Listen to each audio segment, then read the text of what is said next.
nossas vidas, amém? Então hoje foi um dia de muitas lutas. Eu estava compartilhando um pouquinho com o pastor Fábio, com o Rafa ali. Na verdade eu já tinha passado o tema da mensagem na madrugada pro Elinho. E o tema é: não pare, lute. Mas interessante que o Espírito Santo, como eu falei, ele nos ministra e nos fala a todo tempo. E na medida que a gente se dispõe, que a gente empresta os nossos ouvidos ao agir e ao falar dele, ele fala. Como eu falei, eu já tinha boa parte do esboço pronto. E hoje ele continuou falando e trouxe algo assim na prática. Eu pude experimentar a palavra na prática. Tudo isso que ele tem falado hoje foi algo impressionante. Assim, a gente pôde um pouquinho, para quem não sabe, a gente corre, participa de um grupo de corrida. E hoje a gente foi para São Paulo, ali na divisa com Mato Grosso, Paraná, São Paulo, ali em Rosana, em Primavera. E ali tinha uma prova ali pra gente correr, e a gente foi com um ônibus ali com umas 40 pessoas. E pensa um lugar gostoso. Um lugar assim pra correr, um lugar perfeito, assim, plano, não tem subida, não tem... Para quem gosta de correr, assim, é perfeito. Para você fazer um tempo bom, para você ter performance. E a gente tinha treinado essa semana, estava treinando essa semana, até treinei com o Rafa também. Treinei na segunda, fiz 10 km, e vou fazer um lugar bem puxado para chegar lá na hora da prova. Isso é bem mais tranquilo, né? Eu já tinha ouvido falar que era mais ou menos nesse estilo. Peguei, saí daqui do Google e fui até lá no Remopar, lá no posto, esse nome do posto lá? Mercedes. Se você sair daqui, você tem uma descida e você tem uma subida até chegar lá. E para voltar você tem uma descida e você tem outra subida. Pensa um trajeto difícil. Mas eu vou fazer o difícil para chegar na prova ser fácil. Isso é mais fácil, né? Mas quando a gente tá quando fala a palavra prova, parece que tudo muda. Não sei quem já fez a prova do Detran. Acho que é um dos temores, assim, quando a gente lembra, assim, para quem é aquele desespero, assim, você, por mais que eu fiz recente de moto, eu tinha de habilitação de carro, mas eu fiz de moto. E assim, já andava de moto, já tranquilo, tinha moto, andava com a moto, mas foi falar o dia do teste, pareceu que eu não sabia mais nada. Eu ia fazer as balizas lá, parecia que não conseguia me equilibrar direito na muretinha, e para fazer o 8 lá, eu já perdi o equilíbrio, pelo simples fato de você pensar, puxa, eu tenho uma prova. Parecia que a luta, toda a tua experiência, todo o teu tempo de treino, ia tudo, você esquecia. E eu cheguei no meu primeiro teste e reprovei. Falei, puxa, chegou na hora da rampa, eu subi, a moto morreu, eu consegui descer, mas daí já não deu para dar tranco, e daí ele já percebeu que eu já estava dando um tranco nela ali e não teve jeito. Me reprovou. E assim, fazer todo o processo, pagar a autoescola, tudo. Mas daí depois a gente conseguiu um pouquinho mais confiante, mas passamos. E é interessante como as circunstâncias elas mudam. Por mais que você saiba, por mais que você está treinado, mas as circunstâncias na hora da prova, na hora da luta, na hora da batalha, tudo muda. Como eu falei, a gente estava num ambiente perfeito hoje lá, o clima estava ótimo, 17 graus assim para correr é perfeito, assim, você não pega calor, nada. E eu estava correndo, eu fiz a prova de 10 km e tem tudo a ver com a mensagem. Eu tô só introduzindo ela aqui, só pra... E chegou na hora, eu já não estava me sentindo bem, porque alguma coisa com... Mas tranquilo. A gente tá treinado, a gente sabe como é que faz, como é que dita o ritmo. E fui indo, correndo, largamos, corre, você sai no meio de todo mundo, é aquela empolgação, você começa a correr o que você não sabe, daí acaba cansando já no começo. E daí chegou correndo ali e tal, chegou perto do quilômetro 7, eu já comecei a cansar. E aquela batalha na mente, eu falei, puxa, eu vou dar uma caminhada. Aí nisso passou um rapaz com uma guia e um outro rapaz levando ele, conduzindo ele. Ele passou assim, correndo rápido. Aí tava escrito atrás que ele era condutor e o rapaz do lado era cego. Eu falei, puxa, agora não é hora de parar não. Eu acho que agora não é a hora. A gente vê essas atitudes de superação e eu falei, puxa, eu só tô cansado. Eu consigo. Eu continuei. Chegou uma outra parte, eu falei, puxa, agora eu vou... Começou as pernas amolecer, eu falei, não, agora eu vou dar uma caminhada. Daí nisso eu comecei a diminuir um pouquinho,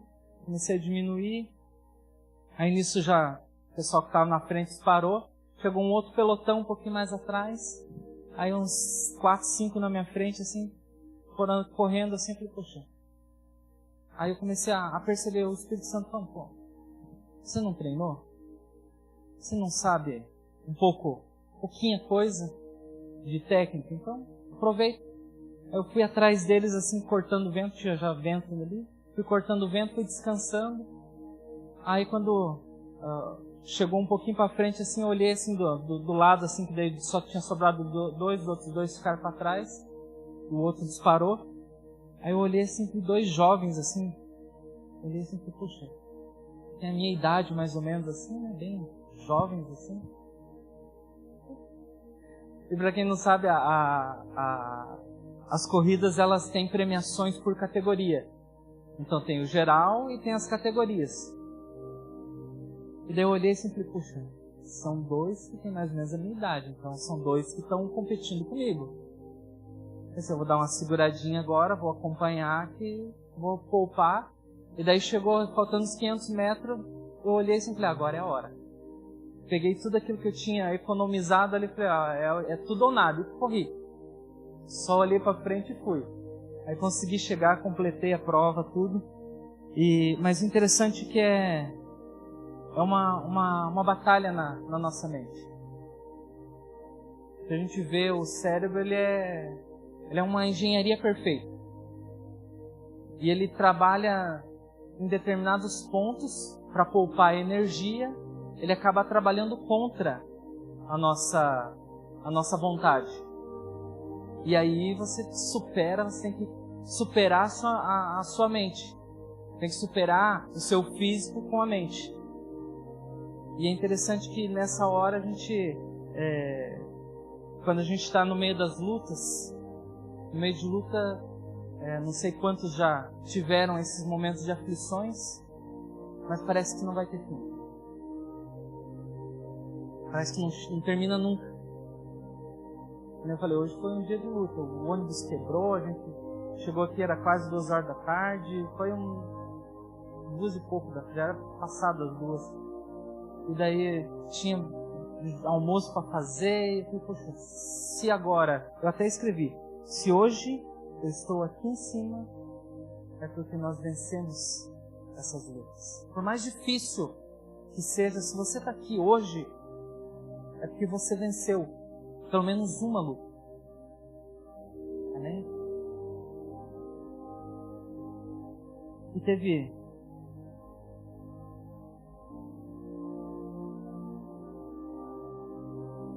aquilo que vai talvez nos deixar, tenta nos derrubar, é aquilo que mais vai nos ensinar. Aquilo que a gente vai mais, a gente pode dizer que pode mais nos aprender. A gente pode mais aprender. Porque é interessante que correr sozinho é bom. Só olhando a situação da corrida. A gente coloca o fone ali, o Rafa gosta de colocar o fone e partir. Eu sou mais falador. Eu paro do lado dele, eu começo a falar. Ele tira o fone, eu já tinha falado já uns 3 assuntos, ele escutou só metade de um. E é interessante assim, porque é a minha característica, eu gosto de correr assim, e quando eu vejo alguém do lado, eu começo a conversar também. E como eu falei, correr é bom, correr sozinho é bom, mas ter pessoas ao seu lado também é melhor ainda. Minha característica. Se a gente olha para a igreja, ser cristão é bom. Eu ter o meu tempo devocional, eu ter o meu tempo de intimidade, são princípios, são necessidades básicas do cristão. Mas a gente estar em comunhão em igreja é algo especial que o Espírito Santo, que Jesus, ele nos deixou. Porque tem partes fundamentais do corpo que ela só funciona, o rim só vai ter o papel dele se a gente beber o líquido que vai passar por outros órgãos até chegar ali para ele poder filtrar e poder... Então, o corpo ele é necessário. Todos os órgãos do nosso corpo são necessários. E assim cada um é necessário aqui dentro. Talvez o pastor Fábio pastoreando todas as ovelhas sozinho, talvez ele consiga dar conta, mas vai ser cansativo. Vai ser muito cansativo. E por isso que ele precisa dos líderes. Talvez eu aqui cantando consiga dar conta. Mas não vai ser com a excelência de ter o Vinícius aqui, de ter a Lu, de ter a Renata. Talvez eu possa cantar, mas não vai ser com a mesma excelência. A mesma excelência. E é isso que é a preciosidade da gente ser igreja. De um poder contar com o outro. De um poder carregar o outro na hora que precisa. E a gente faz isso muito quando a gente está correndo. A gente termina e a gente sempre vai buscar o último para que o último também termine. Tem esse mesmo sensação de vitória. Puxa, eu terminei e pessoas estavam aqui torcendo por mim. Às vezes no teu trabalho, no seu círculo de relacionamento, talvez você não experimente isso. Porque ali é um lugar de competição. Onde um vendedor eu trabalhei em loja, então o primeiro cliente que entrava, o que fosse ali que pegasse podia fazer a melhor venda. Como também podia ser pior. Mas a questão tinha que atender. E aquela pressão, ela era direta. Por quê? Porque ali funcionava dessa forma. E às vezes as pessoas estão nesse meio e a gente olha que estão aflitos. Por quê? Porque tem uma pressão, tem uma meta para bater, tem algo que precisa ser cumprido. E a gente, aqui dentro, como eu falei agora esses dias no nosso tempo de discipulado ali com o pastor Fábio, ele perguntou para nós, puxa, como é que vocês veem hoje? Eu falei, puxa, hoje nós estamos experimentando um tempo leve. Um tempo leve no sentido que não era. Eu não quero deixar essa impressão, mas a gente tem experimentado um tempo diferente. Um tempo onde a gente pode ter a liberdade de poder sentar, conversar, de poder expor. Então, algumas coisas assim que a gente está experimentando um tempo diferente. E isso é ser igreja, não é algo pesado. Isso é ser corpo. Estou fugindo um pouquinho aqui da mensagem, mas a nossa corrida cristã, ela não é só sombra e água fresca.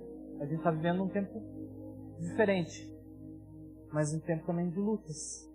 As lutas, elas vêm. E quando a gente olha para a palavra, Paulo ele escreve para Timóteo, ali em 1 Timóteo, a gente vai ler agora, 1 Timóteo 1:18 a 20.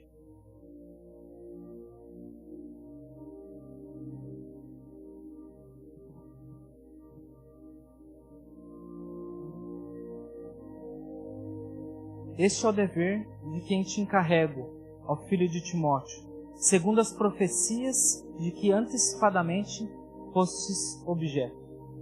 Interessante a gente olhar que algumas palavras já estavam sobre a vida de Timóteo.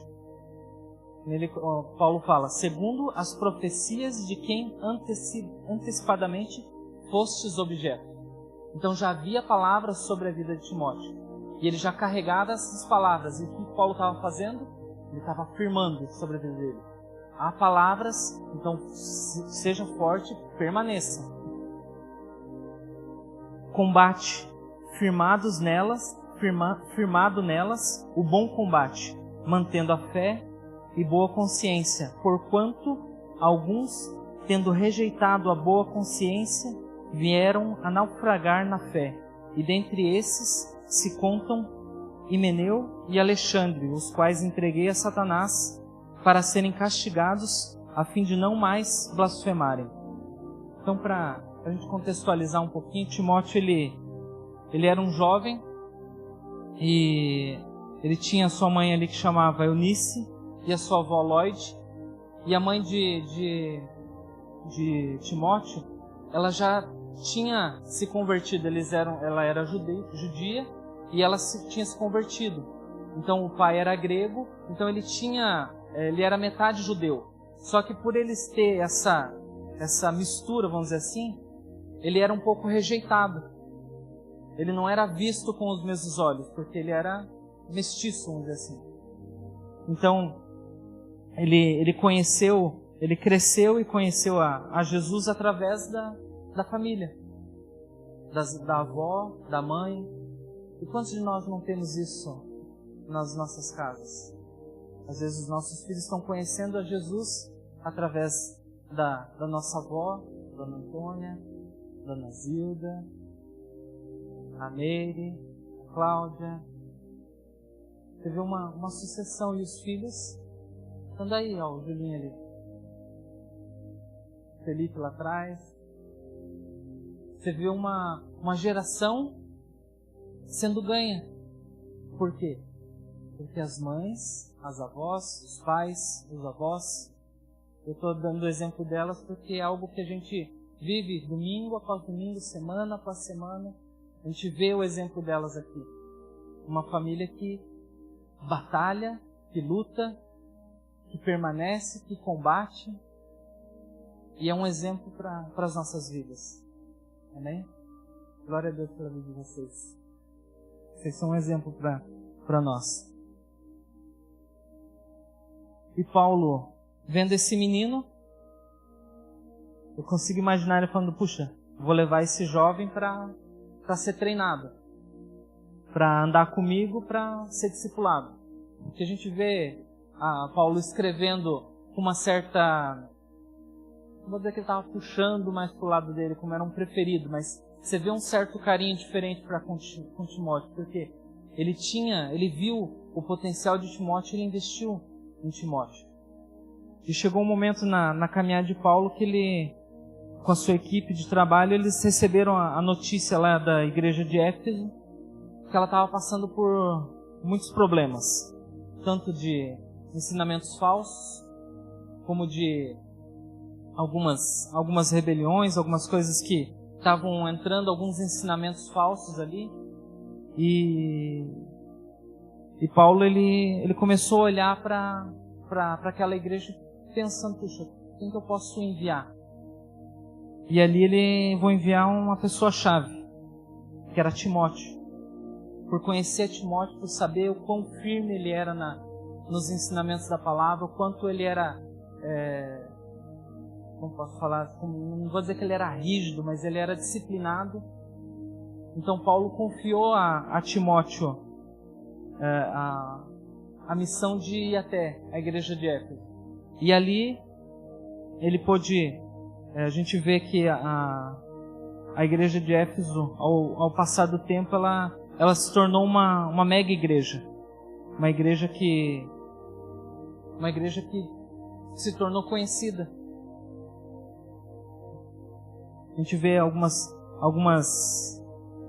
coisas que aconteceram ali. Tinha um templo muito grande da Diana, uma deusa, e naquele templo eles tiveram uma experiência de um terremoto, e aquele templo veio abaixo, e a igreja florescia de uma forma diferente ali. Havia sinais e maravilhas acontecendo. Quando você lê a carta de Paulo a Timóteo, a primeira e a segunda carta, a gente vê sempre ele dando uma palavra de encorajamento para Timóteo. Por ele ser jovem ainda, então Paulo sempre se preocupava em dar uma direção a ele. Sempre discipulando, vendo os desafios que ele estava tendo, ele sempre dava uma palavra de ânimo, sempre trazendo encorajamento a ele, né? E ele sempre afirmando o chamado dele. E firmava ele para que ele não sentisse medo, pelo contrário, mas para que ele se posicionasse. E quando a gente olha ali, no versículo 1:18, ele fala, né? Segundo as profecias de quem antecipadamente fostes objeto, combate, firmado nelas, o bom combate. E aqui eu quero entrar um pouquinho no primeiro ponto, falar sobre o bom combate. Então Paulo ele usa esse termo para convidar Timóteo a mudar um pouquinho o entendimento e ver o combate como algo bom. Eu acho que talvez, como eu falei, às vezes quando a gente está num ambiente ou num lugar que a gente está em luta, muitas vezes não é nada agradável. Não é algo pesado, é algo ruim. Se a gente vê os combates de guerra, a gente só vê destruição. Mas Paulo ele traz um entendimento para Timóteo, para olhar para esse combate para ele enxergar como algo bom. Ele está usando a palavra como a palavra que é usado, traduzindo, ela é como algo bonito, gracioso, excelente. Porque as nossas lutas, elas são contra, se a gente olha, as nossas lutas, elas são contra a mentira. E quando a gente luta com a mentira, e a gente permanece, e a gente vence, a gente recebe da verdade. Porque a palavra é a verdade sobre as nossas vidas. Quando lutamos contra a ignorância, a gente recebe da revelação da palavra de Deus. Quando a gente luta contra a imoralidade, a gente recebe a santificação. Você consegue perceber que toda luta há uma recompensa?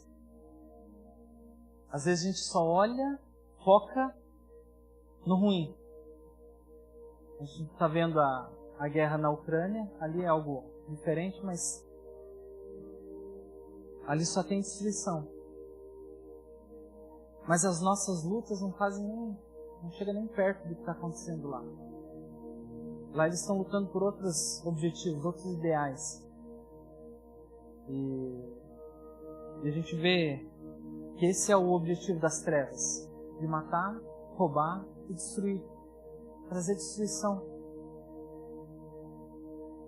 Mas olhando para a nossa recompensa, ela é eterna. E a gente pode experimentar a verdade da palavra de Deus. A gente combate a mentira com a verdade. Então, um dos maiores campos de batalha do inimigo é na nossa mente. Se a gente olhar para quando ele chegou para tentar Jesus, ele tentou Jesus na palavra. E Jesus ele estava firme na palavra. Ele conhecia a palavra. E ele combateu o inimigo com a palavra. Na verdade. O inimigo sempre tenta trazer e infiltrar uma mentira, porque é a única forma que ele tem contra nós. Ele não tem autoridade. A autoridade que ele tem quando é dada para ele. O que ele age é em cima da mentira. Ele vai agir em cima da minha vida, dizendo que eu não sou capaz, dizendo que eu sou falho, dizendo que eu não consigo, porque essa é a única arma que ele tem, a mentira. E quando eu aceito isso na minha vida, aí sim, aí eu estou dando todas as armas para ele. Porque daí eu estou me entregando. Às vezes a gente pode ser uma das pessoas mais graduadas na nossa área, mas ser totalmente ignorantes na palavra de Deus. E quando eu falo ignorantes, eu estou falando no sentido de a gente ignorar a verdade. Ignorar aquilo que Deus tem para as nossas vidas. Nisso eu me torno ignorante. Porque eu estou ignorando tudo que a palavra diz que eu sou. E quando eu faço isso, eu estou dando essas armas para o inimigo. E ali ele vai agir. E assim eu vou lutando contra esses falsos ensinamentos que o mundo e o inimigo tenta colocar à força. E eu começo, a partir do momento que eu começo a buscar na palavra, a gente começa a receber dessa revelação. E Paulo fala desse bom combate. Desse combate que é bom. Hoje, a gente pensa em combate, a gente já lembra do UFC. Lembra das lutas. Hoje a gente vê os lutadores, eles equipados ali com luvas, com aquele capacete para não sofrer o mínimo de dano. Mas na época ali romana, eu estava dando uma pesquisada, eles faziam um buraco, e naquele buraco eles colocavam os 2 gladiadores. E só saía dali um vivo. Aquela era a luta deles. E o que vencia tinha o direito de sobreviver. Bem diferente de nós hoje. Hoje a gente pode usufruir de uma vida em abundância. Consegue imaginar essa luta contra o inimigo? Contra o diabo? É a luta que a gente enfrenta hoje contra ele. Porque ele é o nosso adversário. Não é uma briga de Deus com o diabo. Deus está acima de tudo isso. Deus não tem oponente, não tem oposição. O diabo, ele é o nosso adversário. E essa é a nossa luta contra ele. Porque ele tenta tirar as nossas vidas. Onde só um vence. E na palavra, nós somos mais que vencedores, amém? Na palavra. E eu te pergunto, você está preparado para lutar pela sua vida eterna? Amém? Mantendo a fé. E é uma das coisas que nos abala quando a gente, não sei quantos já tiveram a sensação de perder uma batalha, de ser abalado no emocional. A gente tinha, quando estava vindo para cá, para Paranavaí, eu tinha a plena convicção de que eu ia pedir no meu patrão, trabalhava numa empresa, a Cláudia trabalhava também numa outra, e eu tinha a plena convicção que eu ia chegar a conversar com ele, ele ia me dar a conta e eu ia receber todos os meus direitos, porque eu estava explicando os meus motivos eram válidos, a gente estava vindo para cá, abriu uma igreja e tudo. Eu falei, poxa, o argumento perfeito para... E daí ele, na conversa, ele falou, não, se você quiser sair, você pede a conta. Eu falei, poxa, eu não estava esperando por isso. Mas, se é para ser assim, vai ser assim. Então, porque eu não queria... eu podia ter chegado para ele e pedido. Naquela época não se podia. Hoje já tem leis que podem ser feitas, né? Mas na época pediu uma demissão e você devolvia a multa, né? Então eu tinha aquilo no meu coração. Eu falei, não, eu não quero terminar errado. Não quero fraudar na questão ali eu quero terminar certo. Eu quero terminar bem. E se eu terminar bem, por eu sair perdendo financeiramente, não tem problema. E daí isso foi outubro, a gente trabalhei até dezembro. Chegou no último dia, o meu patrão chamou para... Estava numa festa de confraternização, bem no último dia antes de férias coletivas. Ele me chamou e falou, segunda-feira você pode chegar no financeiro e pode pegar a sua demissão que ela está pronta. Não sei o que aconteceu, não sei o que houve nesse período, mas a gente manteve a fé. A gente sabia que, puxa, o Espírito Santo ele vai nos suprir. De alguma forma, Deus vai suprir. Seja chegando aqui, seja qual a forma que Ele vai usar, mas Ele vai nos suprir. Uma das palavras, assim como Timóteo tem ali firmada, uma das palavras que nós temos no coração e a gente carrega isso, o justo não vai mendigar o pão. Isso a gente veio com essa palavra. O justo não vai mendigar o pão. Nós não vamos mendigar o pão.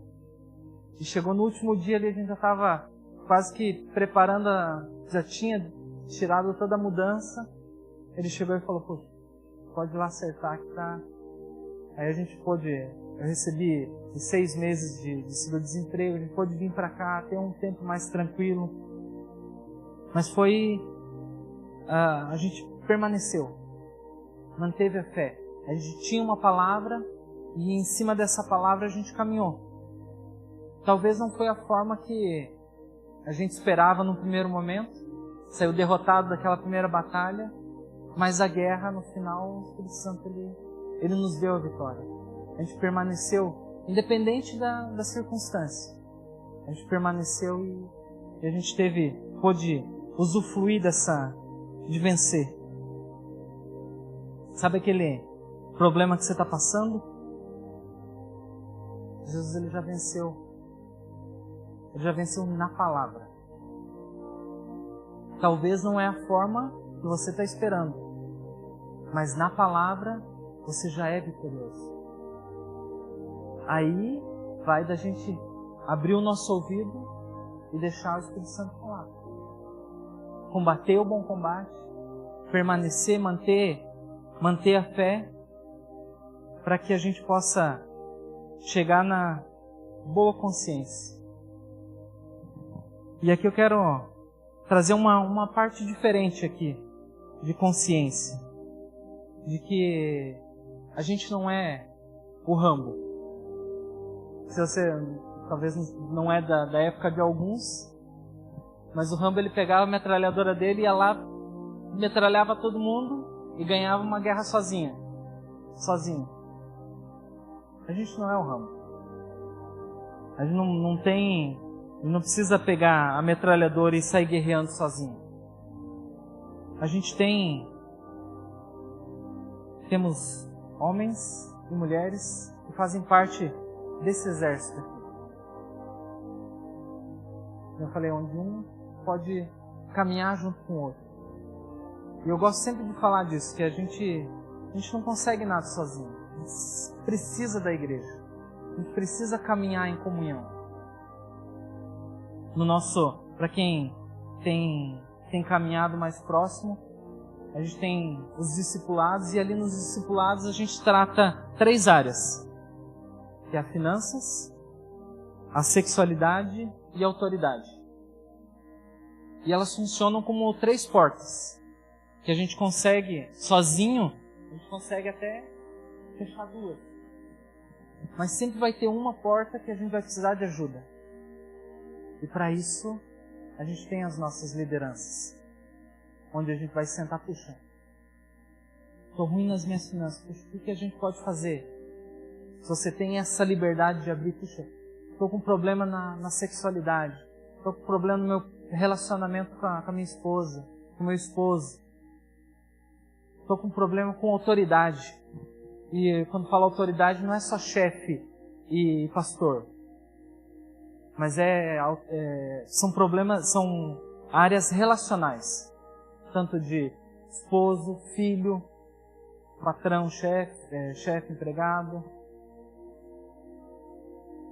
Então, sempre a gente trata nessas 3 áreas, que são 3 frentes de batalha, em que a gente, como igreja, como grupo familiar, a gente está junto, a gente está lutando junto, onde um pode orar pelo outro, onde um pode trazer conselhos sobre o outro, onde um pode trazer luz à palavra, onde o outro não tá conseguindo ter a percepção.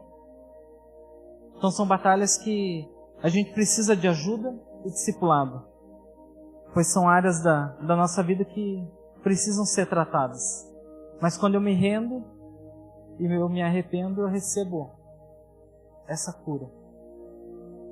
Porque se eu não me exponho, sempre vai estar lá, escondidinho. Hoje eu fui pegar uma meia, e eu usei essa meia, acho que na sexta-feira. Na quarta-feira para correr. E eu não sei por que ela foi parar dentro da minha gaveta de meia limpa. Eu peguei aquela meia, olhei assim, já estava meio correndo, como o dia foi corrido, olhei aquela meia e falei, vou colocar ela, ninguém tá vendo, ninguém vai ver. Porque foi a única meia branca que eu encontrei. Daí eu falei, puxa, mas ela tá suja.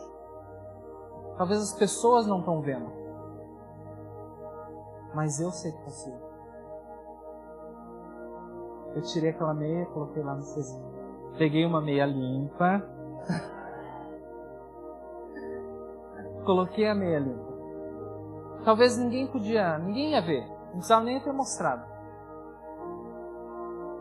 Mas são áreas que as pessoas não veem se eu não me exponho. Tem áreas nas nossas vidas que precisa ser trazido à consciência para que a gente possa ser tratado.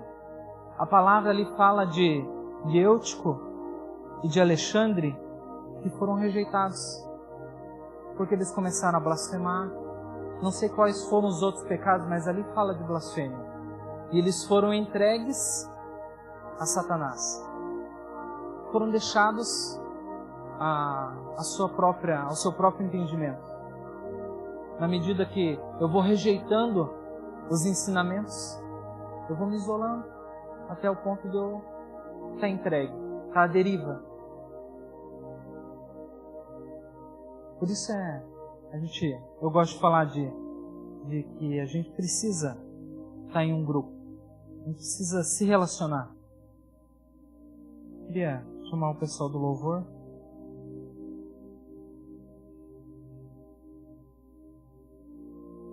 Paulo ele dá 3 chaves para Timóteo. De ele observar que o combate ele é bom. Ele olhar o lado bom. O combate, a gente sempre vai estar na guerra, mas sempre vai ter o lado bom. A gente olhar esse lado bom. De ele manter a fé. E como é precioso quando a gente mantém a fé e a gente recebe a recompensa. Concluindo a história lá do começo,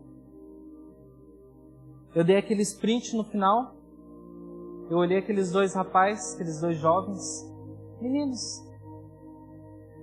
Eles são eu olhei assim, eles devem ter a faixa ali dos 40 a 45. Eu acho que eles são da minha categoria. Eu vou dar um sprint para passar eles e eu chegar na frente. Pelo menos eu vou garantir, não sei se vai, mas eu vou chegar na frente deles. E foi interessante que, contextualizando, eu nunca tinha subido num pódio. E eu cheguei em 3º lugar. Imagina se eu tivesse parado. Eu teria recebido uma medalha. porque a gente recebe uma medalha no final. Mas eu não teria recebido a recompensa. E é isso que o Espírito Santo tem reservado para as nossas vidas. A gente vai ter a nossa medalha. A gente vai ter a vida eterna. Mas a gente pode usufruir da recompensa aqui. Mantendo a fé, tendo a consciência, puxa, eu preciso fazer parte de um corpo. Trazendo para esse lado. E o combate, ele é bom. Eu preciso passar pelas lutas. Porque aquilo que eu errei ou aquilo que eu enfrentei lá atrás, hoje eu consigo olhar e pensar, puxa, eu venci. Nós vencemos. Se nós estamos aqui é porque nós já vencemos batalhas. Amém? Pode se colocar de pé? Quero concluir.